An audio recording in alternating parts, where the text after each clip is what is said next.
Well, I would say that one of the issues or intellectual difficulties with the concept of duality is exactly the definition of it. Um, you know,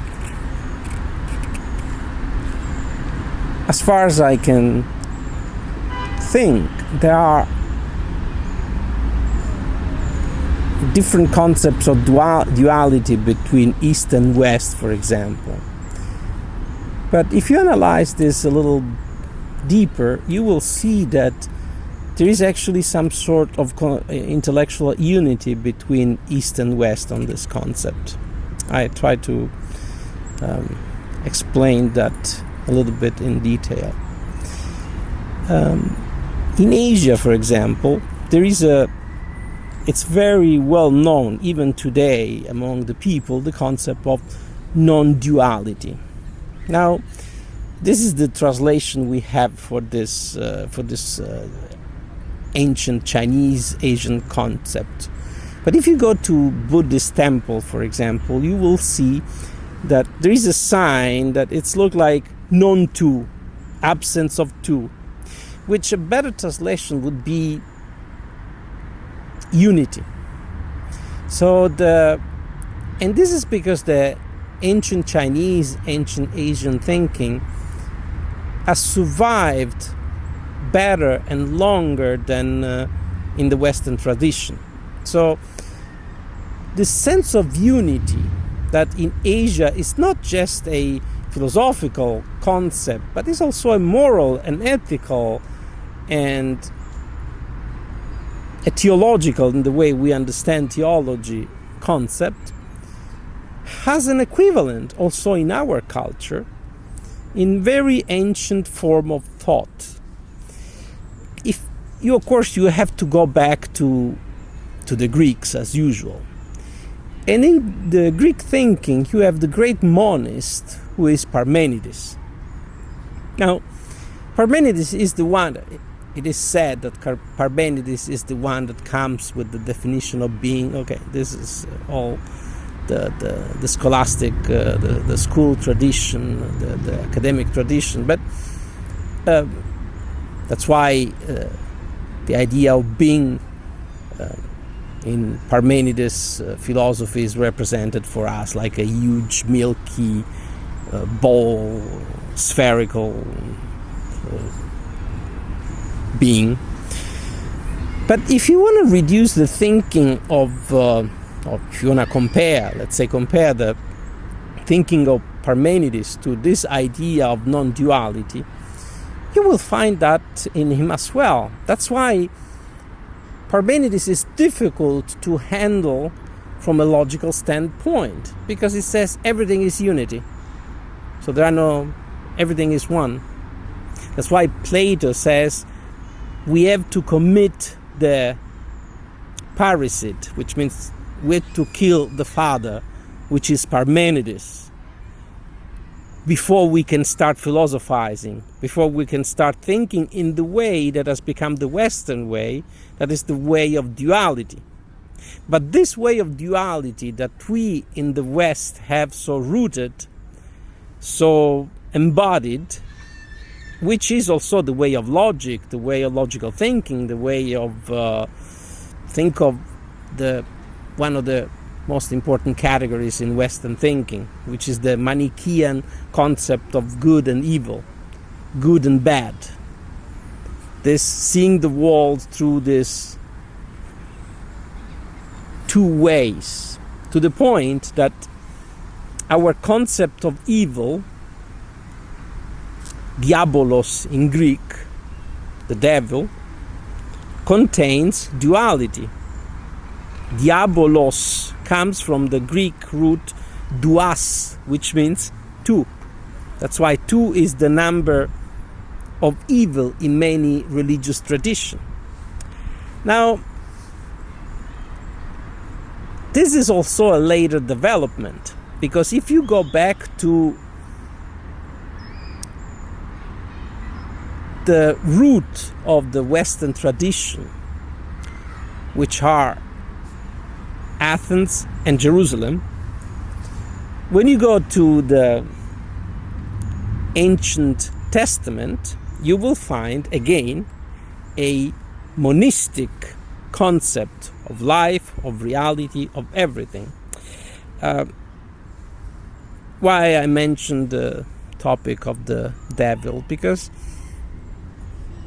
this is one point where all theological tradition in the West are in trouble.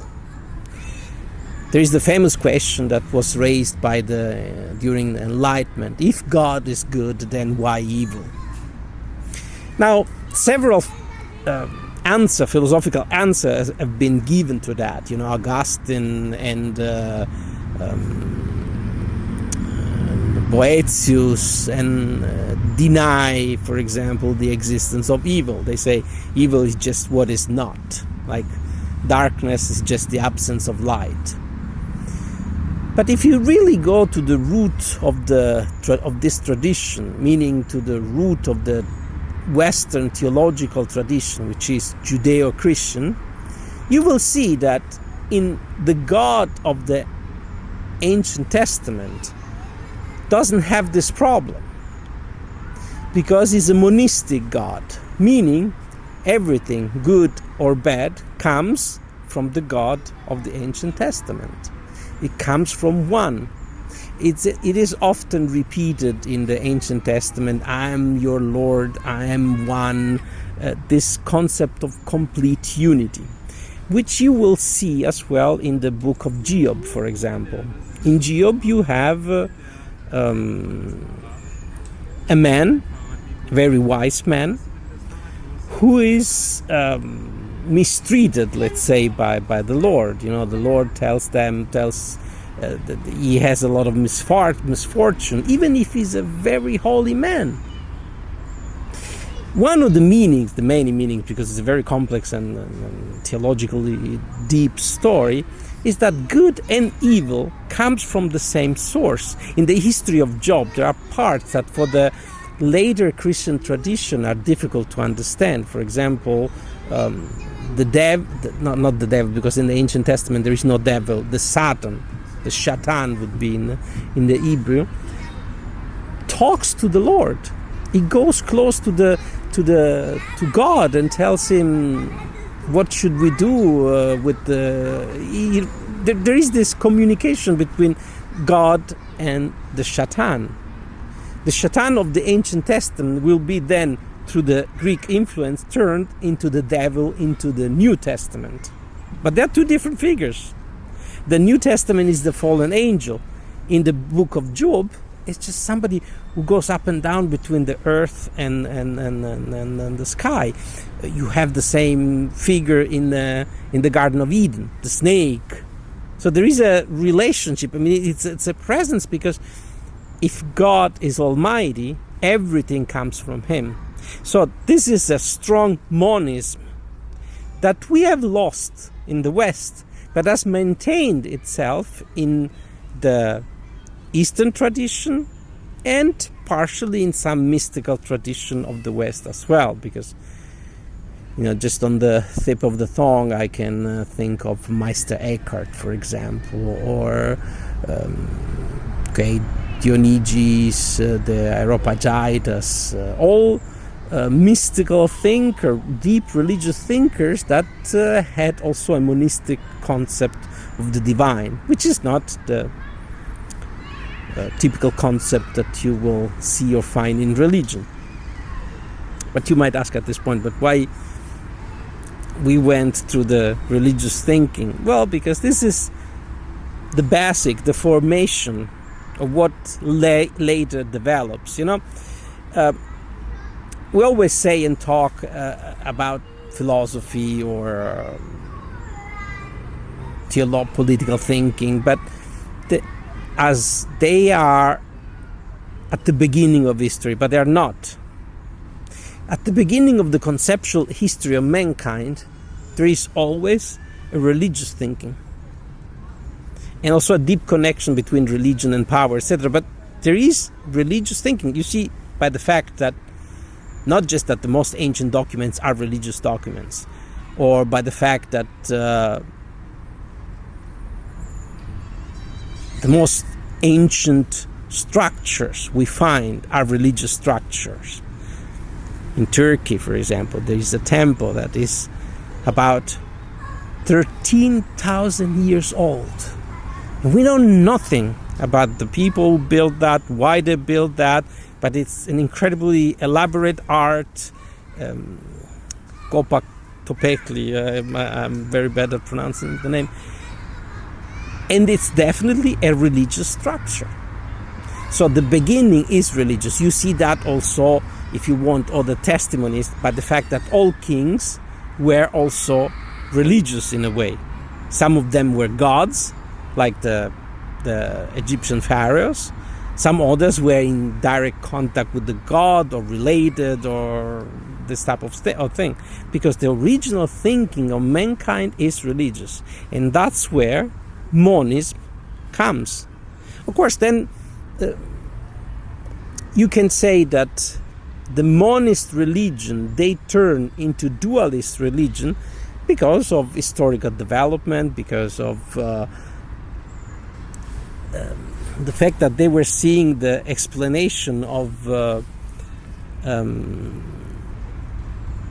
evil in the world as coming from the same source, not any more explanatory.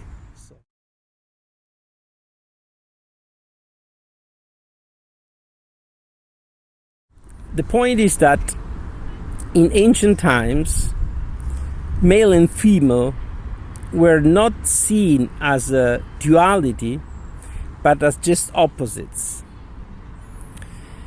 And you see that in many myths. You see in symbology, for example, in Eastern symbology, the yin and yang, they are one, they're still unity, but opposites. You see that in Sumerian cosmology, for example. Everybody's familiar with the myth of the Tower of Babel. Now, in the Bible, there's the story, the confusion of the languages. The people, the human beings wants to build a tower that is so high that equates God in power, reach the sky, etc., etc. But if you go back to the original myth, the Sumerian myth, there is a tower in ancient Babylonian myth, and this tower is called Ethemen Anki. Now this, if you translate that, it means just the tower between earth and sky. But if you go deeper, you see that An and Ki are two deities, two gods of the Babylonian pantheon. And these two gods are male and female. So you see male and female as part of a unity.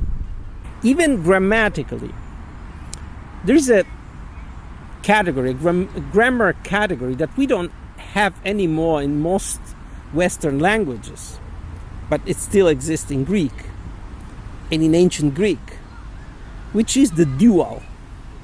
Now we have singular and plural, we don't have dual.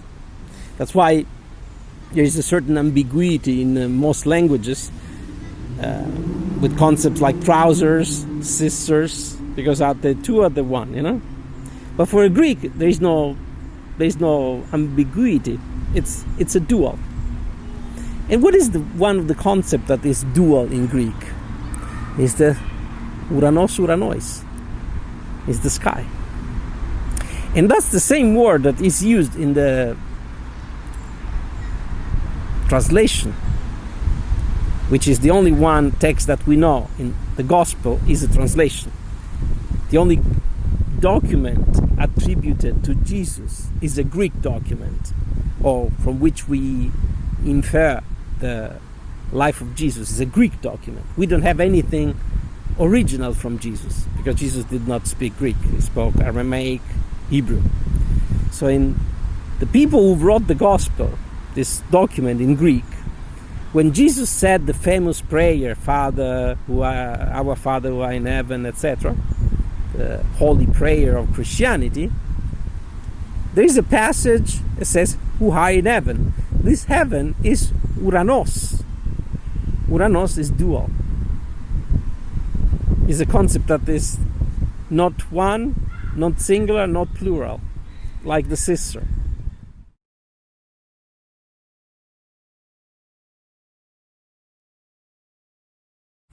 That's a very, very difficult question because, well, according to Freud, there is a triality in ourselves. But, of course, large part of literature, especially, and you see again in modern times, started pointing out this otherness that you have in yourself. One main example could be the 19th century masterpiece by Stevenson, Dr. Jekyll and Mr. Hyde, where there is this duality displayed to the extremes. And that will bring us until Carl Gustav Jung with his studies on the shadow and the otherness. But of course this is a simple answer, too simple maybe, because again, if you go back in history, you will remember or you will notice that there is already a large literature on the topic of duality. I'm not just talking about classic texts like Homer, where there is already a concept of the soul, although the soul is a kind of very transparent concept or something. But you can even go way before Homer. Homer, we date the original. I mean, it's a difficult concept because to talk about original on documents that are so ancient is difficult. But Homer, we are talking about 1200 before Christ. But there is a document that is much, much older. It is an Egyptian papyrus. And it's very short. I think is less than 20 lines. But the title is the discussion, the speak of this man with his Ba. And Ba is a very ancient Egyptian word. I would like to point out also the connection between these very ancient words and very fundamental words for us today. What reminds you the word Ba? Exactly. Ba. And in almost all languages, you have this contraction of father and mother. Pa, ma, which is a very ancient structure. Now, what is this ancient Egyptian papyrus, the dialogue of this man with his Ba? What is his Ba? It's some sort of a dialogue with his internal self, with his Hoda. And I love the fact that the word used is also for us still charged with meaning. Is Ba. Ancient words have this power of evokes, because the ancient language has also some onomatopoeic structure, as you see in the certain screams. Seamen, even today at sea, they scream "Hey, hoy!" Which is something that you can find in the Odyssey. You can find in ancient poetry, because they are very simple. These words express radical rooted concepts. And of course, we're talking about Semitic/Indo-European languages. Asian languages I don't know enough to understand, or the Uraltaic languages I don't. But so this means that this dialogue with this internal voice, with this Oda, with this dual, is extremely ancient. It's probably the beginning of human consciousness. When human consciousness emerges, because there is a point in history, considering our evolution, where the human beings, or this being, that were before some sort of animals, complex animals, something closer to a monkey, discovered consciousness, otherness.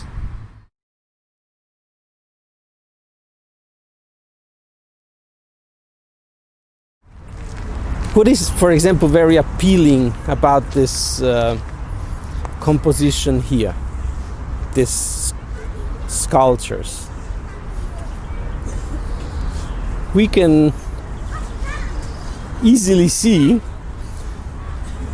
that there are a few elements that are extremely appealing for us as human beings. First of all, the circle. The circle is also a symbol of, or a sign or a symbol of unity. Then the composition with the statue between, the reflection, male and female. But there is something extremely interesting that a behavior that you might notice about people walking in a place like this. And you might notice that even at parties or other social circumstances. People tend to avoid the center.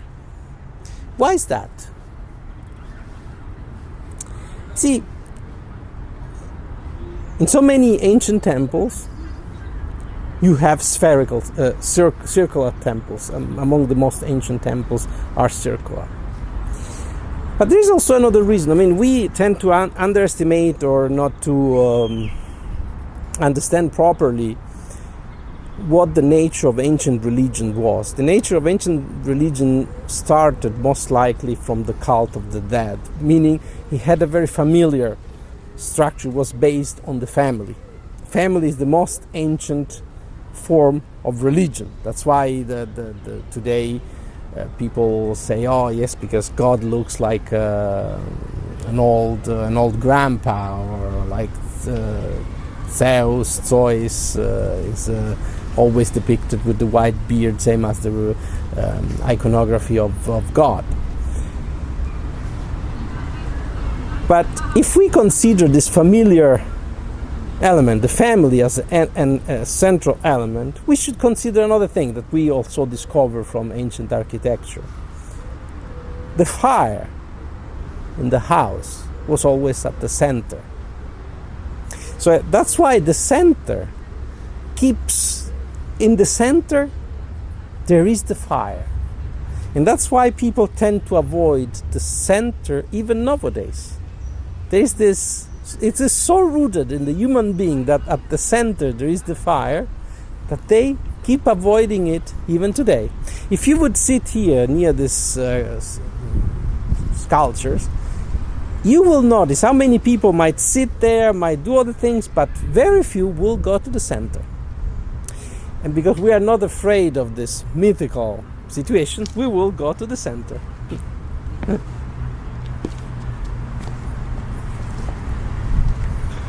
Now, what is very particular about the center? You can probably show the center is the point of equidistance. It is the point of justice. Think of one very famous mythical image, the image of the Round Table and King Arthur. It's a round table that signifies justice. So it is from the idea of the center, of the circle, that comes the idea of justice, the idea of equality, where everybody is equally seated at the table. So it is a familiar and a theological and a ethical concept. The center is the point, the circle is the figure of unity, therefore is the figure of justice. Duality is the figure of the dialectic between good and bad, therefore contains injustice. what is really interesting for me is that places like this are appealing, and I'm not just talking about this, every temple, every structure, even structures that are 5,000 years old, they are appealing even to human beings of today, because in many ways we still have that ancient continuity with our past. And the relationship between monism and dualism is the best proof of this relationship.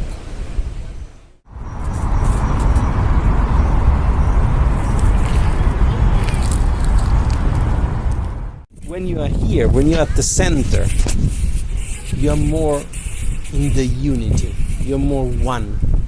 You have, for example, one of the elements of the center is that there's an equivalent perception to all places. So it's the center is also in many ways the symbol or the representation of the human condition, because it doesn't matter how you want to get out of yourself, you will still perceive, you will still have this unique relationship, not in a bad way but in a good way, unique relationship with the world that is based on you, and that's your individuality, which is what? An absolute center of perception. So you are a center, every one of us is a center. So the circle, the center, represent also this unique being that is the human being in the world, that is a center as well. It doesn't matter that there are 1 billion, 10 billion, 8 billion people. Every single one is a center. And that's also a great lesson in justice, and I would say in humanity, because it shows you how important then every human being is, because when that human being is missing, one center of the universe is missing.